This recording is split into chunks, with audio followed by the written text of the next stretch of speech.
तो स्वयं के लिए टैरो कार्ड्स निकालना सबसे पहले शुरू करें। इसका कारण ये है कि व्यक्ति स्वयं को ही सबसे अच्छे से जानता है। जब आपको फीडबैक मिलेगा ना, आपको धीरे धीरे कॉन्फिडेंस आने लगेगा।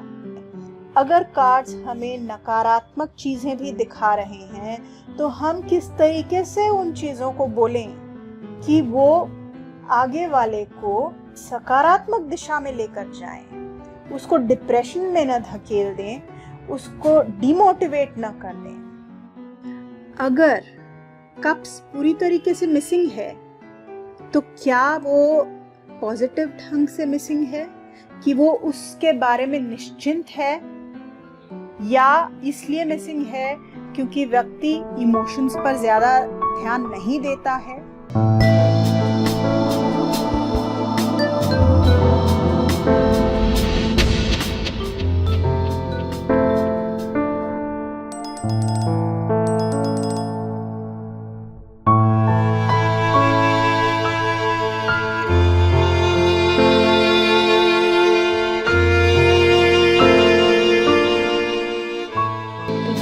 हमने अपने सारे कार्ड्स के अर्थ समझे, टैरो स्टोरी समझी, फूल्स जर्नी समझी फर्स्ट सेगमेंट में। उसके बाद हमने सेकंड सेगमेंट में देखा कि स्प्रेड्स क्या हैं, किस प्रकार के स्प्रेड्स हैं, कैसे स्प्रेड को चूज करना है, किस क्वेश्चन के लिए, किस सवाल के लिए, कौन से स्प्रेड हैं, किस किस प्रकार के स्प्रेड्स हैं। उसके बाद हमने थर्ड सेगमेंट में देखा कि प्रेडिक्शंस कैसे करते हैं, और उसके बाद हमने ये भी देखा कि कुछ सैम्पल रीडिंग के एग्जाम्पल्स हमने करके देखे।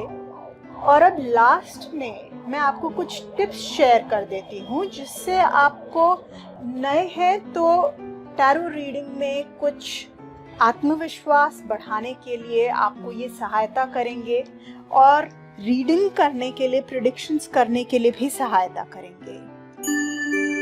तो दोस्तों, कॉन्फिडेंस डेवलप करने के लिए सबसे पहला मैं आपको जो सलाह दूंगी वो ये दूंगी कि जब भी आप शुरू करते हैं तो स्वयं के लिए टैरो कार्ड्स निकालना सबसे पहले शुरू करें। इसका कारण ये है कि व्यक्ति स्वयं को ही सबसे अच्छे से जानता है। वो अपनी थॉट्स को भी सबसे अच्छे से जानता है, अपने इमोशंस को भी, अपने एक्शंस को भी, और अपने सर्कमस्टेंसेस को भी वो सबसे अच्छे से जानता है। जब आप कार्ड्स निकालेंगे तो जब आप अपने लिए निकालेंगे, अपने थॉट्स या अपने फीलिंग्स के लिए निकालेंगे, तो आप देखकर समझ पाएंगे कि हाँ, ये मेरी थॉट्स हैं या नहीं हैं, हाँ, ये मेरी फीलिंग्स हैं या नहीं, मेरे सर्कमस्टेंसेस हैं या नहीं। किसी अन्य के लिए जब आप थॉट्स या फीलिंग्स टाइप के जब कार्ड निकालते हैं तो आप कैसे समझ पाएंगे कि आगे वाले की थॉट्स एग्जैक्टली वही हैं या नहीं। दूसरी बात, छोटे से शुरू कीजिए। अपने स्प्रेड्स जो आप निकालते हैं वो कम नंबर ऑफ कार्ड्स से शुरू कीजिए। हो सके तो 1 सिंगल कार्ड स्प्रेड से ही शुरू कीजिए।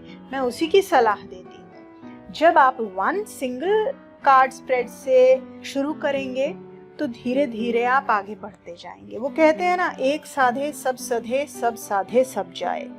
तो एक से ही शुरू कर लीजिए और उसके बाद एक एक करके अपने कदम को और आगे आगे बढ़ाते जाइए। तीसरी चीज, रीड टैरो कार्ड्स डेली। रोज पढ़िए दोस्तों, भले 5 ही मिनट पढ़िए, कोई प्रॉब्लम नहीं है। ऐसी जगह रख लीजिए अपने टैरो कार्ड्स जहां आपको रोज सामने नजरों के दिख जाएं। कोई ऐसी जगह जहां आप बैठते हैं जब आप फ्री होते हैं, या कोई ऐसी जगह है जहां पर आप आराम से कार्ड्स को स्प्रेड कर सकते हैं, जहां आपको सहूलियत हो, बेड के पास, अपने स्टडी टेबल पर, ताकि ज़्यादा नहीं, सिर्फ 5 ही मिनट के लिए जल्दी से शफल किया, सवाल पूछा और एक कार्ड निकाल लिया और अब उसको मैच करने की कोशिश की। ये करते करते दोस्तों आपको पता ही नहीं चलेगा कब आपको जो है कंफर्ट आने लगेगा अपने कार्ड्स के साथ में और उनके प्रेडिक्शंस के साथ में। एक और टिप दोस्तों जो कि बहुत फायदेमंद रहती है वो ये कि आप ऐसे सवाल पूछिए टैरो कार्ड से जिनके उत्तर आपको पहले से मालूम है। तो क्या होगा जब आपने ऐसा सवाल कर लिया, फर्ज कीजिए कि क्या मेरा ट्रांसफर होगा या नहीं, और आपको पहले से ही मालूम है कि आपका ट्रांसफर हो चुका है कि नहीं हो चुका है। जब आप इसके जवाब में ये कार्ड पढ़ेंगे तो वो कार्ड आपको सिर्फ एक कॉन्फर्मेशन दे रहा है, आप उसको ज्यादा आसानी से पढ़ पाएंगे। अगली बात दोस्तों, प्रैक्टिस तो जरूरी है ही, जितना प्रैक्टिस करेंगे उतना बेहतर होते चले जाएंगे। फिर ये जो आप सीक्वेंस रखते हैं पढ़ने की, कम नंबर ऑफ कार्ड्स से बढ़ते जाइए मोर नंबर ऑफ कार्ड्स की तरफ। और किसके लिए पढ़ते हैं वो पहले अपने से शुरू करके फिर बढ़िए उन लोगों की तरफ जिनको आप सबसे अच्छे से जानते हैं, जिनसे आप सबसे करीब हैं और जिनकी आप थॉट्स और फीलिंग्स भी जानते हैं, सर्कमस्टांसेस भी जानते हैं, उनकी जीवन घटनाएं भी जानते हैं, उनके तरफ पढ़िए। उसके बाद कुछ और अन्य फैमिली मेंबर्स और फ्रेंड्स होंगे जिनको आप जानते हैं पर उतने अच्छे से नहीं जानते, उनकी तरफ पढ़िए। उसके बाद आप शुरू कीजिए स्ट्रेंजर्स की रीडिंग। आपको शुरू में यदि कॉन्फिडेंस नहीं है तो आप फ्री रीडिंग्स करिए, और कॉन्फिडेंस आपको इस तरीके से मिल सकता है कि आप उनको फ्री रीडिंग्स दीजिए इन एक्सचेंज फॉर फीडबैक। जब आपको फीडबैक मिलेगा ना, आपको धीरे धीरे कॉन्फिडेंस आने लगेगा। एक और बहुत जरूरी चीज है दोस्तों कि हमारी as a tarot card reader एक रिस्पॉन्सिबिलिटी होती है उस व्यक्ति के प्रति जिसकी हम रीडिंग कर रहे हैं, कि हम उसको सकारात्मक दिशा में लेकर जाएं, ना कि नकारात्मक दिशा में। अगर कार्ड्स हमें नकारात्मक चीजें भी दिखा रहे हैं तो हम किस तरीके से उन चीजों को बोलें कि वो आगे वाले को सकारात्मक दिशा में लेकर जाएं, उसको डिप्रेशन में न धकेल दें, उसको डिमोटिवेट न कर दें। कुछ और टिप्स हैं दोस्तों जो कि आपको टैरो कार्ड्स को समझने में सहायक रहेंगी। पहली चीज ये देखिए कि क्या कोई पैटर्न्स बन रहे हैं। जब आप किसी के लिए रीडिंग करते हैं तो या तो आप एक ही सवाल के लिए कई स्प्रेड्स निकाल सकते हैं, या आप अलग अलग सवालों के लिए कई स्प्रेड्स निकाल सकते हैं। भले एक स्प्रेड हो ज्यादा कार्ड्स का या कई सारे स्प्रेड्स हो, भले एक ही सवाल के लिए एक स्प्रेड हो या एक ही सवाल के लिए कई स्प्रेड्स हो, या फिर अलग अलग सवालों के लिए कई स्प्रेड्स हो, हर सूरत में दोस्तों आप उसमें पैटर्न्स ढूंढिए। Try to recognize the patterns. ये पैटर्न रिकॉग्निशन क्या है? पहले तो ये देखिए कि मेजर आर्काना, माइनर आर्काना और कोर्ट कार्ड्स में से क्या कुछ ऐसा है जो बहुत अधिक है।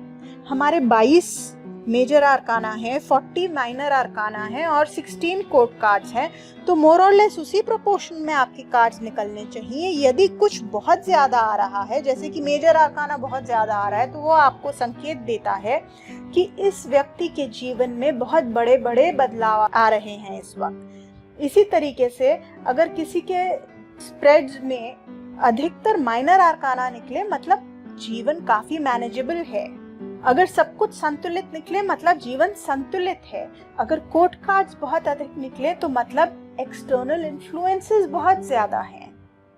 अब ये देखने के बाद में दोस्तों आप ये भी देखने की कोशिश कीजिए कि आपके कौन से सूट और कौन से एलिमेंट्स ज्यादा आ रहे हैं।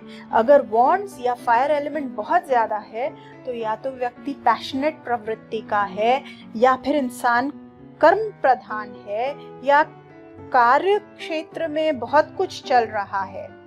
इसी तरीके से कप्स प्रधान आए या वाटर प्रधान आए तो इंसान या तो इमोशनल है या इमोशंस पर इंसान का कंसंट्रेशन चल रहा है।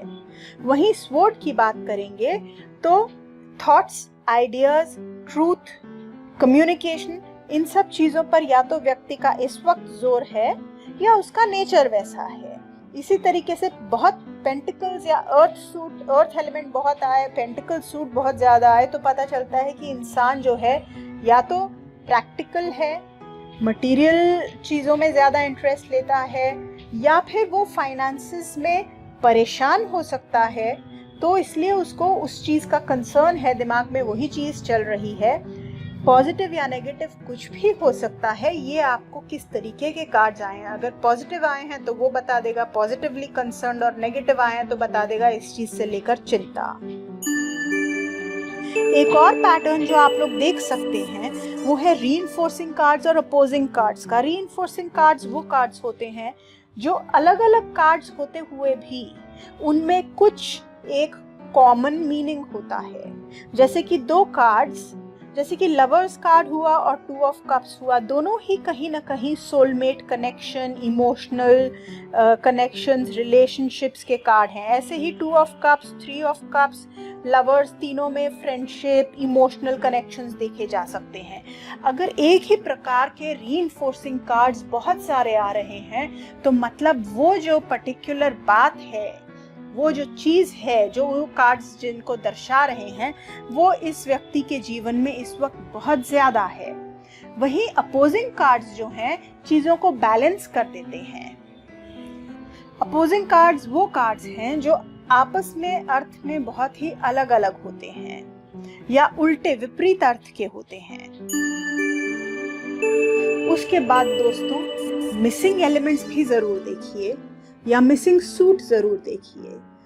अगर कप्स पूरी तरीके से मिसिंग है तो क्या वो पॉजिटिव ढंग से मिसिंग है कि वो उसके बारे में निश्चिंत है, या इसलिए मिसिंग है क्योंकि व्यक्ति इमोशंस पर ज़्यादा ध्यान नहीं देता है। अगर स्वॉर्ड मिसिंग है तो क्या व्यक्ति सोच समझ के कार्य नहीं करता। ये मिसिंग एलिमेंट्स पर भी दोस्तों आपने ध्यान देना है। And last but not the least, एक और बहुत महत्वपूर्ण चीज़ है कि अपने सुनने की शक्ति को बढ़ाइए दोस्तों। जब कोई व्यक्ति टैरो कार्ड रीडर के पास आता है तो उसकी आधी परेशानी तभी दूर हो जाती है जब टैरो कार्ड रीडर अच्छे से निष्पक्ष होकर उसकी बात को सुन ले। तो अच्छे से सुनिए, प्रेम से सुनिए, निष्पक्ष होकर सुनिए, नॉन जजमेंटल होकर के सुनिए। दोस्तों मैं आशा करती हूँ कि आपको हमारा ये वीडियो भी पसंद आया होगा। आपको टैरो कार्ड रीडिंग समझ आई होगी, टैरो कार्ड्स के अर्थ समझ आए होंगे, स्प्रेड्स और प्रेडिक्शंस और किस तरीके से प्रेडिक्शन करना है, रीडिंग करनी है, कैसे क्या करना है आपको समझ आया होगा। आप इसको और डिटेल में समझना चाहते हैं तो हमारे चैनल पर बहुत सारे डिटेल्ड वीडियोस हैं। आप एक क्रमबद्ध तरीके से शुरू कर सकते हैं। कोई आपका सवाल हो, फीडबैक हो तो ज़रूर शेयर कर दीजिए कमेंट सेक्शन में। मैं आशा करती हूँ कि आपकी ये टैरो की जर्नी अच्छी, सुखद और सफल रहेगी। ओम दोस्तों।